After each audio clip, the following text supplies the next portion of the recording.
ओम शांति। हम सब कौन हैं? हम सब कौन हैं? कहाँ से आए हैं? किसकी संतान हैं? तो आइए हम सभी जानें कि हम सब आत्माएं हैं। हम सब कौन हैं? हम सब आत्मा हैं। यहाँ दोनों वृत्ति के बीच में यहाँ पर आत्मा रहती है। आत्मा कहाँ रहती है? दोनों वृत्ति के बीच में यहाँ रहती है। और जब शरीर में आत्मा रहती है तब जीव आत्मा बोलते हैं। शरीर से निकलने के बाद में डेड बॉडी। शरीर क्या है? जल, पृथ्वी, वायु, अग्नि, आकाश, 5 तत्वों की बना हुआ ये हाड़ मांस का शरीर है। इसमें आत्मा रहती है। थोड़ा पंखा बंद कर दो, आवाज़ आ रही है। तो यहाँ पर आत्मा रहती है। आत्मा की जिस तरह हमारे शरीर के अंग हैं, जैसे हाथ हैं, पैर हैं, कान हैं, आँखें हैं, उसी तरीके से आत्मा के 3 अंग हैं। मन, बुद्धि, संस्कार। आत्मा के 3 अंग हैं। मन, बुद्धि, संस्कार। मन में हमारे अंदर जो विचार आता है वही मन है। फिर बुद्धि क्या है? जो निर्णय लेती है, सही और गलत का निर्णय लेती है। फिर संस्कार वही हो जाते हैं, जो बार बार करते हैं वही संस्कार हो जाते हैं। जैसे मन में विचार आया कि मैं कोई बिजनेस करूं, धंधा करूं कहीं, लेकिन जब बुद्धि निर्णय ले रही है कि ये धंधा नहीं करना, इससे कम बचत होगी, ये धंधा करेंगे तो ज़्यादा बचत होगी, तो बुद्धि अंदर ही अंदर तराजू की तरह तोलती है, सही या गलत का निर्णय लेती है। फिर जो बार बार हम करते हैं उसी के अनुसार संस्कार बन जाते हैं। आत्मा ड्राइवर है और शरीर मोटर कार है। ये शरीर क्या है? ये मोटर कार है। आँख की खिड़की से देखती है, कान की खिड़की से सुनती है, मुंह की खिड़की से बोलती है। आत्मा ड्राइवर है। जैसे ड्राइवर जो होता है गाड़ी में, उसको आगे बिठाया जाता है गाड़ी में, पीछे नहीं बिठा सकते। पीछे बिठाएंगे तो गाड़ी सही नहीं चल पाएगी, इसलिए आगे बिठाते हैं। तो आत्मा का सिंहासन कहाँ? यहाँ पर बैठती है आत्मा, दोनों व्यक्ति के बीच में। इसीलिए कहते हैं व्यक्ति के बीच में चमकता अजब सितारा। तो वो आत्मा है जो दोनों व्यक्ति के बीच में चमकता है। इसीलिए कहते हैं जब तिलक कहीं भी मंदिर में जाते, तिलक यहीं पर लगाया जाता है। और माताएं बहनें तिलक कहाँ लगाती हैं? सब यहीं पर तिलक लगाती हैं। तो हम सब आत्माएं हैं, है ना? तो आत्मा में, आत्मा कौन हूँ? ड्राइवर हूँ। मैं आत्मा ड्राइवर हूँ। शरीर मेरा मोटर कार है। मैं आँखों से खिड़की से देख रही हूँ, कान की खिड़की से सुन रही हूँ, मुँह की खिड़की से बोल रही हूँ। तो आत्मा क्या है? तपस्वी है। जैसे तपस्वी कुटिया में होगा सो तब सब जाएंगे लोग कुटिया में, क्योंकि भाई साधु है, चलो दर्शन कर आएँ, कुछ अच्छी बातें ज्ञान की सुन के आएँ। अगर तपस्वी नहीं है तो कुटिया में कोई भी जाता नहीं है। आत्मा क्या है? पंछी है। शरीर पिंजरा है। जब पिंजरे में पंछी होता है तो सब उसकी कदर करते हैं, सब अच्छी जगह टांकते हैं, अच्छी जगह रखते हैं। और जब पंछी निकल जाता है तो पिंजरे को एक कोने में पटक देते हैं। तो हम सब आत्मा हैं। आत्मा क्या है? आत्मा क्या है? आत्मा बिंदी है, छोटी सी, दिखाई नहीं देती। आत्मा मेमोरी कार्ड समझो और शरीर मोबाइल समझो। जिस तरीके से मेमोरी कार्ड डालने से या सिम कार्ड डालने से मोबाइल चलता है, उसमें अच्छे गाने सुनाई देते हैं मेमोरी कार्ड के द्वारा, उसी तरह जब तक हम आत्मा शरीर में विराजमान हैं तब तक हम सब हमको प्यार करते हैं। और शरीर से निकलने जाने के बाद में कहते हैं भाई चला गया, तो शरीर तो वही है, कौन चला गया? वो आत्मा है। तो आत्मा निकल जाने के बाद में शरीर से कोई प्यार नहीं करते, उसे नीचे लिटा दिया जाता है, उसको ले जाते हैं और शरीर को जला देते हैं। तो शरीर क्या है? शरीर क्या है? आत्मा एक प्रकाश है, और शरीर क्या है? शरीर आत्मा का वस्त्र है। जिस प्रकार ये कपड़े हैं, कपड़े पुराने हो जाते हैं, है ना, फट जाते हैं, तो हम इन कपड़ों को उतार करके नया वस्त्र धारण करते हैं। उसी तरह आत्मा, जब ये शरीर बिल्कुल आंखों से दिखाई नहीं देता, कानों से सुनाई नहीं देता, चल नहीं पाती हैं, तो आत्मा एक शरीर छोड़ दूसरा धारण करती है। आत्मा कभी मरती नहीं है, आत्मा कभी मरती नहीं है। जल भिगो नहीं सकता, अग्नि जला नहीं सकती, तलवार काट नहीं सकता, हवा उड़ा नहीं सकती, धूप सुखा नहीं सकती। अजर अमर अविनाशी चैतन्य शक्ति है। आप आत्मा हो, आज भी हो, कल भी रहोगी। आत्मा मरती नहीं है, शरीर मरता है। इसीलिए आप कौन हो?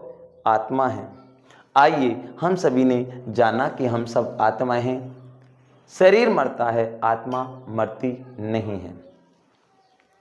तो पहले पार्ट में हम सभी ने देखा मैं आत्मा हूँ। दूसरे नंबर कि हम कहाँ से आए हैं, कहाँ हमें जाना है, तो ये दूसरे नंबर का आ गया। यहाँ पर ये जो लाल रंग का प्रकाश है, यहाँ पर ये सुनहरे लाल रंग का प्रकाश फैला हुआ है। यहाँ हम सभी आत्मा, छोटे छोटे सितारे के दिखाई दे रहे हैं ना, छोटे छोटे सितारे, ये सब हम आत्मा हैं। ऊपर में ये प्यारे पिता परमात्मा है। इसको कहते हैं ब्रह्मलोक, परमधाम, शांति धाम, मुक्ति धाम, तो मोक्ष धाम, इसी नामों से जाना जाता है। यही है हम सभी आत्माओं का स्थान, जहाँ पर हम सब आत्मा रहती है। सुनहरे लाल रंग का प्रकाश। इससे नीचे आ जाएंगे हम, ये देख रहे हैं सूक्ष्मतन। यहाँ आत्माएं शांति में रहती है, अंडे के समान, आवाज़ नहीं है। इससे नीचे आ जाएंगे सूक्ष्मतन में। यहाँ पर आत्माएं सफ़ेद प्रकाश का शरीर होता है यहाँ पर, लेकिन यहाँ पे भी आवाज़ नहीं है। तो ब्रह्मा, विष्णु, शंकर, ये तीन देवताएं रहते हैं यहाँ पर सूक्ष्मतन में। इससे नीचे आ जाएंगे हम, ये साकार लोक है, जहाँ पर सृष्टि ड्रामा है। दिन की रोशनी, रात की रोशनी करने वाले, जैसे ये सूर्य है, ये दिन की रोशनी करता है, ये चांद है रात की रोशनी। तो जैसे हम दिन की रात की लाइट जलाते हैं, सोने को टाइम होता है, तो इसी तरह सृष्टि ड्रामा है। यहाँ पर हम सभी खेल खेल रहे हैं, आप सभी हीरो एक्टर हो। तो हम सभी, जब सृष्टि ड्रामा पूरा होता है, तो पूरे ड्रामा जब समाप्त होता है, तो हम सभी वापस कहाँ जाते हैं? अपने घर, परम धाम। इसी को शांति धाम कहा गया है। अब हम आएंगे कि परमात्मा कौन है। परमात्मा है जिसको कहते हैं, जैसे पंछी का पिता पंछी जैसा माना जाता है, पशु का पिता पशु जैसा होता है, और मनुष्य का पिता मनुष्य जैसा होता है। जैसे आप देखिए, शेर का बच्चा शेर जैसा होता है, हाथी का बच्चा हाथी जैसा होता है, पशु का पिता पशु जैसा होता है। उसी तरह हम आत्माएं हैं, तो आत्मा के पिता आत्मा जैसे निराकार ज्योति स्वरूप है, जिसको कहते हैं सत्यम शिवम सुंदरम। सत्यम शिवम सुंदरम का अर्थ है कि परमात्मा सत्य है। इस संसार में बहुत सी चीज़ होते हुए भी दिखाई नहीं देती, जैसे हवा है, वो है लेकिन दिखाई नहीं देती, सर्दी है, गर्मी है, धूप है, छाएं हैं, ये सब कुछ होते हुए भी दिखाई नहीं देती, इनको महसूस कर सकते हैं। ऐसे ही परमात्मा को महसूस कर सकते हैं। जैसे सर्दी लग रही है तो हमें गर्म कपड़े की ज़रूरत पड़ती है, या फिर हमें अग्नि जलाना पड़ता है। ऐसे जैसे गर्मी लग रही है तो फिर हमें क्या करना पड़ता है, तो फिर हमें एसी चालू करना पड़ता है, या कूलर या पंखा। अगर ठंडी हवा चाहिए तो समुद्र के किनारे जाना पड़ता है। अगर हमें सुगंध चाहिए तो फूलों की खुशबू के पास जाना पड़ेगा, फूलों के पास जाना पड़ेगा, है ना, सेंट छिड़कना पड़ेगा। तो ऐसे ही अगर हमें सुख चाहिए, शांति चाहिए, तो उस भगवान को याद करना पड़ेगा, जिसको कहते हैं सत्यम शिवम सुंदरम। वो सत्य है, वो सुंदर है, सबसे सुंदर, जन्म नहीं लेते मरते नहीं, इसलिए सत्यम शिवम सुंदरम, तो सबसे सुंदर है वो। शिवम माना बिंदी, संस्कृत शब्द है। शिवम माना बिंदी, शिवम माना प्रकाश, शिवम माना लाइट। तो कल्याणकारी परमात्मा शिव बिंदी है। तो आइए हम जानें, ब्रह्मा द्वारा सतयुगी सृष्टि की स्थापना कराते हैं, कर्मों की गति को जानने वाले हैं, मनुष्य सृष्टि रूपी कल्प वृक्ष बीज रूप हैं, दुख करता है सुख करता है, मुक्ति जीवन मुक्ति के दाता हैं, अकाल मूर्त है, प्रेम के सागर हैं, जन्म मरण से न्यारे हैं, परम शिक्षक व परम सतगुरु हैं, वह सतगुरु हैं, जीवन नैया को पार ले जाने वाले हैं, ब्रह्मा विष्णु शंकर के रचयिता हैं, शांति के सागर हैं, विष्णु द्वारा देवी सृष्टि की पालना कराते हैं, निराकार है, सच्चित आनंद स्वरूप हैं, ज्ञानामृत के सागर हैं, पत्थर बुद्धि वालों को पारस बुद्धि करते हैं, नर से नारायण बनाते हैं, सुख सबके सुख के दाता हैं, सदगति दाता हैं, पतित पावन हैं, दिव्य बुद्धि के दाता हैं, शांति के दाता हैं, सुख दुख से न्यारे हैं, ना कभी जन्म लेते ना कभी मरते, आनंद के सागर हैं, आदि सृष्टि के आदि मध्य अंत के ज्ञाता हैं, काल के पंजे से छुड़ाने वाले हैं, बिंदु रूप ज्योति स्वरूप हैं, दिव्य बुद्धि विधाता हैं, गुणों के भंडार हैं, शंकर द्वारा आश्रित सृष्टि का विनाश कराते हैं, ब्रह्म लोक के वासी हैं, ब्रह्मा द्वारा सत्युग की सृष्टि की स्थापना कराते हैं। तो ये कौन है? परम पिता शिव परमात्मा। तो ये परम पिता शिव परमात्मा कौन है? जिसको सारी दुनिया मानती हो, जिसको पूरे विश्व की आत्मा मानती हो, वो भगवान है। आज मैं कह दूं कि ये भगवान है, वो भगवान नहीं है। ऐसे सारे संसार में अलग अलग पूजा पाठें होती हैं, अलग अलग मंदिर बनाए गए हैं, लेकिन भगवान वो है जिसको पूरी विश्व की आत्मा मानती है। तो पूरे विश्व की सर्व आत्माओं के परम पिता शिव परमात्मा कौन है? आइए हम सभी जानेंगे। रामेश्वर, जो भगवान राम ने जब लंका में गए उस समय रावण को मारने के लिए, तो उस समय भगवान राम ने शिव की पूजा की और नाम दिया रामेश्वर, माना राम का ईश्वर परमपिता शिव परमात्मा है। तो कहा है ना, शंकर विमुख भक्ति चाहु मोरी, ते नर मूढ़ मति मऊ थोड़ी, शिवद्रोही ममदास कहावा, सो नर मोय सपने नहीं भावा। कि जो नर शिव का द्रोही हो, मेरा दास हो, वो नर मुझे सपने में हूँ प्यारा नहीं लगता। तो भगवान राम ने शिव की पूजा की। गुरु नानक ने किसको कहा? सभी ने ऊपर उंगली उठाई है, सभी ने, जितने धर्म की आत्माओं ने, सभी जितने भी पूरे विश्व में जो बड़े बड़े महान आत्माएं आए, उन्होंने सभी ने ऊपर उंगली उठाई। तो गुरु नानक ने कहा, एक ओंकार अकाल मूर्ति निर्भय निराकार सत्यनाम वाहे गुरु जी रे फतेह। कि परमात्मा कालों का काल है, वो कभी जन्म नहीं लेता, वो काल मूर्त है, उसको काल खा नहीं सकता, वो निराकार ज्योति स्वरूप है। तो एक ओंकार अकाल मूर्ति निर्भय निराकार सत्यनाम वाहे गुरु जी रे फतेह। तो परमात्मा निराकार ज्योति स्वरूप है। इसीलिए सिख लोग सभी उस गुरुद्वारे में जाकर के उस परमात्मा को ही याद करते हैं। ये यीशु धर्म है, जिसमें कहते हैं गॉड इज लाइट, कि मैं परमात्मा का पैगंबर हूँ। परमात्मा सबसे न्यारा और सबसे प्यारा है। इसीलिए यीशु धर्म में गॉड इज लाइट, के परमात्मा एक लाइट है, एक प्रकाश है। अब आएंगे हम जापान में ध्यान करते हैं, तब एक थाली रखते हैं, उसमें लाल रंग का पत्थर रखते हैं, उनको बोलते हैं चिंकुन का सिक्की, माना शांति का दाता परमात्मा है। मुस्लिम लोग ये किसकी पूजा करते हैं? जो मुसलमान लोग हैं वो कहते हैं ये संगे अस्वद मक्का में, ये यहाँ पर वो बहुत बड़ा मस्जिद है, वहाँ पर सभी जाते हैं। तो कहते हैं अल्लाह एक नूर है, नूर मानी ज्योति, अर्थात प्रकाश, लाइट। इसीलिए सभी मुस्लिम लोग उस परमात्मा निराकार ज्योति स्वरूप को ही याद करते हैं। पशुपतिनाथ, जो हम सभी मनुष्य की बुद्धि पशु के समान हो जाती है, तो हम सभी को देवता समान बनाते हैं। इसीलिए पशुपतिनाथ में परमात्मा शिव बाबा को निराकार के रूप में ही याद करते हैं।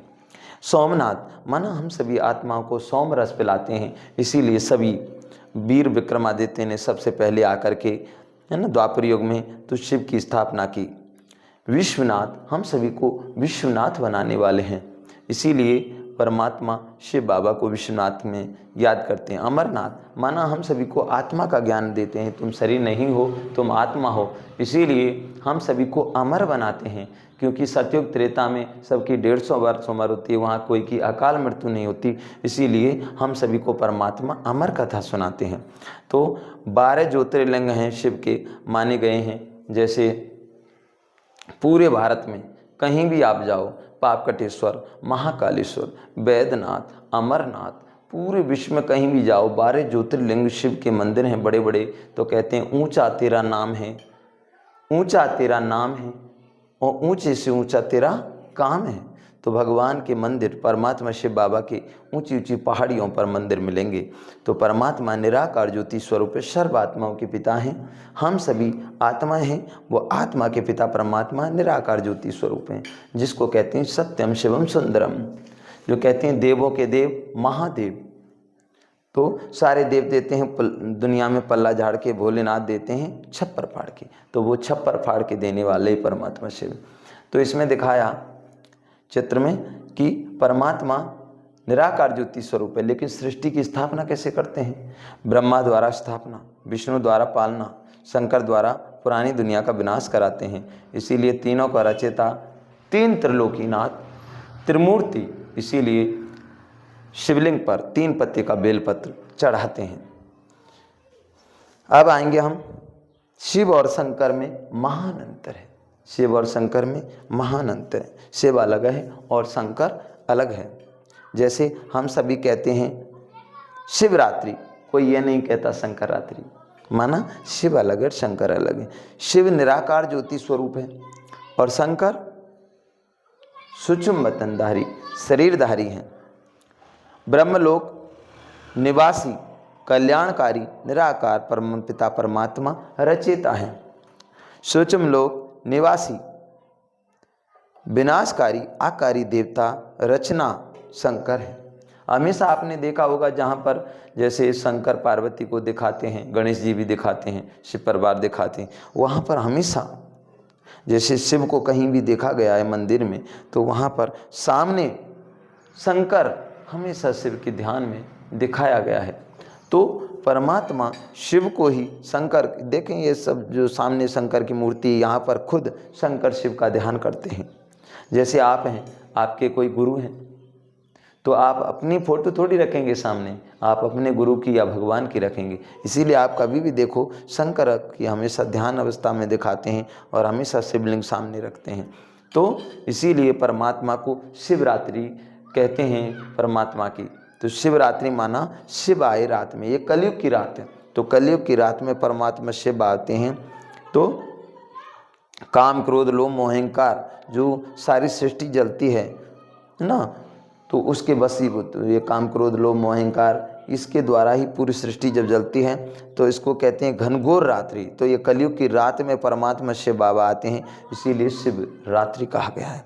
ये कल्प वृक्ष है, सृष्टि कल्प वृक्ष है। यहाँ पर परमपिता से परमात्मा बीज हैं और प्रजापिता ब्रह्मा और ब्रह्मा कुमारी दीदियाँ, ये सभी कौन हैं? जड़ हैं। तो ये कल्प वृक्ष का बीज कौन है? परमपिता से परमात्मा। ये सृष्टि 5000 वर्ष का ड्रामा है। आइए ये जाने हम भारत के उत्पन्न और पतन के 84 जन्मों की कहानी। हम सब आत्मा 84 जन्म लेते हैं। जैसे सीढ़ी होती है, नीचे से ऊपर की ओर चढ़ते हैं और ऊपर जब चढ़ते हैं तो ऊपर से धीरे धीरे उतरते हैं। तो यहाँ पर हम सभी आत्माएं सतयुग में सोने की दुनिया होती है, जहाँ पर कोई चीज़ की कमी नहीं होती। वहाँ सभी आत्माएं 8 जन्म लेते हैं, 16 कला संपूर्ण होती है।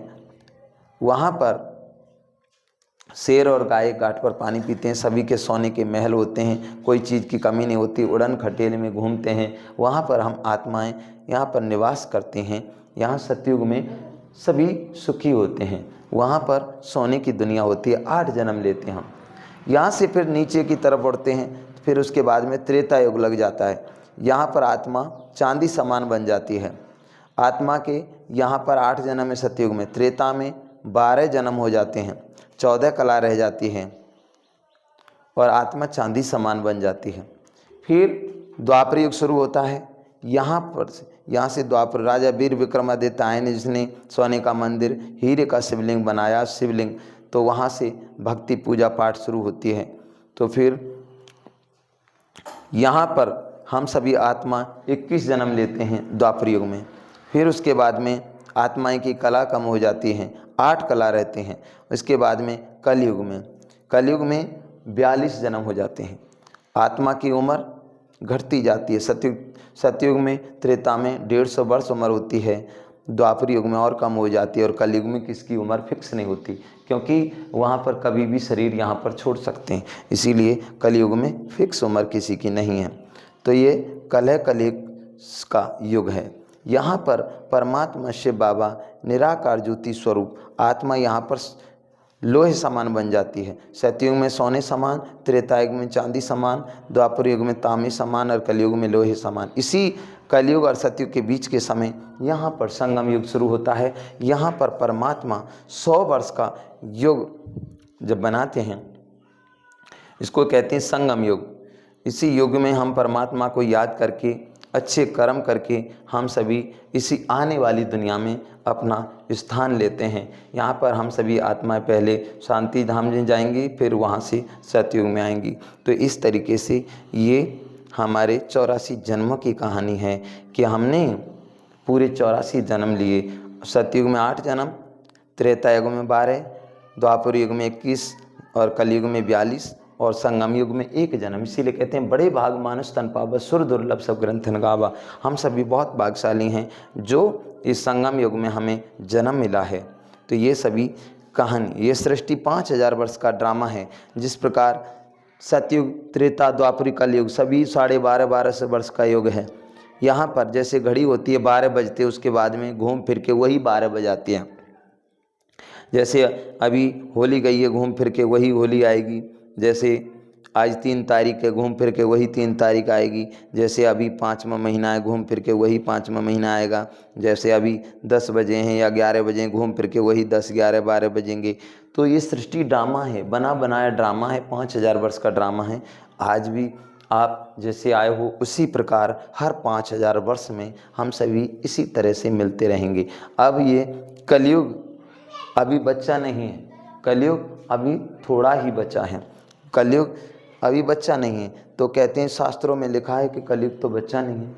अब जब इतने दिनों से लिखा है कलयुग बच्चा है, तो माना कलयुग थोड़ा ही बचा है। तो कलयुग में दिखाई 5 चीज़ें कि जब 5 चीज़ें, जब सब चीज़ आप जान जाएंगे 5 चीज़ों को, उस समय समझ लेना कि कलयुग का अंतिम समय है। जहाँ बताया 5 कुआं, एक कुआं को नहीं भर पाएंगे तो समझ लेना कलयुग का अंतिम समय। 5 कुआं का माना क्या, 5 बच्चा एक माता पिता का पेट नहीं भर पा रहे हैं, तो इसीलिए कलयुग का अंतिम समय है। क्योंकि एक माता पिता 5 का पेट भर देते हैं, लेकिन 5 बच्चों पर एक माता पिता का पेट नहीं भर पाते हैं। जब केसों का श्रृंगार होगा, अब देखो पहले चुटिया बांधती थी, केस बांध कर रखते थे, लेकिन अभी केसों का श्रृंगार हो रहा है, केस के ब्यूटी पार्लर्स में जा रहे हैं। और फिर लड़की अपने मुख से वर मांगेगी, तो मुख से वर क्या मांग रही लड़की, लड़का को लेके ही भाग जा रहा है। फिर उसमें दिखाया कि नाज है जो पुड़ियों में बिकेगा। अब नाज देख लो, गेहूँ पुड़ियों में बिक रहा है, गाय वृष्टा को खाएगी। तब गाय जैसे चारा है, जो नाज है वो तो काट लिया है ना, और तूड़ा है वो भी काट लिया, और फिर बचा कुचा उसमें आग लगा दी। तो फिर जब कुछ बचेगा नहीं तो गाय क्या खाएगी, तो बेचारी को गाय विष्टा खाती है, गंदगी को खाती है, इसीलिए उसको दिखाया गया है। तो माना ये सारी चीज़ें हो चुकी हैं। कहते रामचंद्र कह गए सिया से ऐसा कलयुग आएगा, अंत हंस चुगेंगे दाना दिन का, कौआ मोती खाएगा। इस समय अब कलयुग का अंतिम समय है। तो इसमें दिखाया है कि कुंभकर्ण सोया हुआ है। तो कुंभकर्ण माना क्या, अज्ञान की नींद में सभी सोए, जागे हुए भी सोए पड़े हैं, वो रात्रि की बात नहीं है। जैसे अभी दीदियाँ ज्ञान सुना रही थे, एक कान से सुन दूसरे से निकाल रहे हैं, अरे कैसा सब होता ही रहता है, अब कौन ऐसे भजन करे। इस तरीके से दुनिया कहते हैं अरे भगवान का भजन करने के लिए समय नहीं है। तो इस तरीके से दीदियाँ ज्ञान सुना रही तो एक कान से दूसरे से निकाल रहे हैं। सृष्टि अंतिम श्वासों पर मिसाइल लगाई हैं, तो बिल्कुल बेड पर सोई हुई है सृष्टि। काम क्रोध लोभ मोह अहंकार के वशीभूत ये पूरी पृथ्वी जल रही है और पृथ्वी बेड पर सोई हुई है। मिसाइल छोड़ी गई हैं, है ना, यूरिया खाद डाल डाल के, है ना, फसल को तैयार कर रहे हैं। शक्ति नहीं रही धरती। तो ये कलयुग बिल्कुल बुढ़ा हो चुका है। अब कलयुग लाखों वर्ष नहीं, थोड़ा ही बचा है ना। अब ये राजयोग के द्वारा अष्ट शक्तियों की प्राप्ति होती है। विस्तार को संकीर्तन करने की शक्ति, समेटने की शक्ति, सहन करने की शक्ति, समाने की शक्ति, सहयोग की शक्ति, सामना करने की शक्ति, निर्णय करने की शक्ति, परखने की शक्ति। तो ये सभी शक्तियाँ हमारे अंदर आने लगती हैं और परमात्मा हम सभी को आकर के क्या बनाते हैं, हे नर ऐसे कर्म कर जो नर बने नारायण, हे नारी ऐसे कर्म कर जो नारी बने लक्ष्मी, और ये भारत बने स्वर्ग। तो हमारा भारत स्वर्ग था जहाँ पर कोई चीज़ की कमी नहीं थी, घी दूध की नदियाँ बहा करती थी, जहाँ उड़न खटोला में हम सभी जाया करते थे, शेर गाय घाट पर पानी पीते थे। ऐसे आने वाली दुनिया में हम सभी स्थान ले सकते हैं जहाँ हम सभी उस परमपिता से परमात्मा को पहचान कर अपने आने वाले 21 जन्मों के लिए हम अपना भाग्य ले सकते हैं। तो आपका भाग्य आपके हाथ में है। अभी आप किस ओर जाना चाहते हैं? परमात्मा भगवान स्वयं सृष्टि पर आया हुआ है और सत्य ज्ञान सुना रहे हैं। नर से नारायण, नारी से लक्ष्मी, भारत को स्वर्ग बना रहे हैं। अभी आप प्रजापिता ब्रह्मा कुमारी ईश्वर विश्वविद्यालय में नज़दीकी ब्रह्मा कुमारी सेंटर पर जा कर के कोर्स करें, या फिर आप इस YouTube चैनल का लिंक सभी भाई बहन को भेज करके सबको उनको कोर्स कराएं। ओम शांति। धन्यवाद।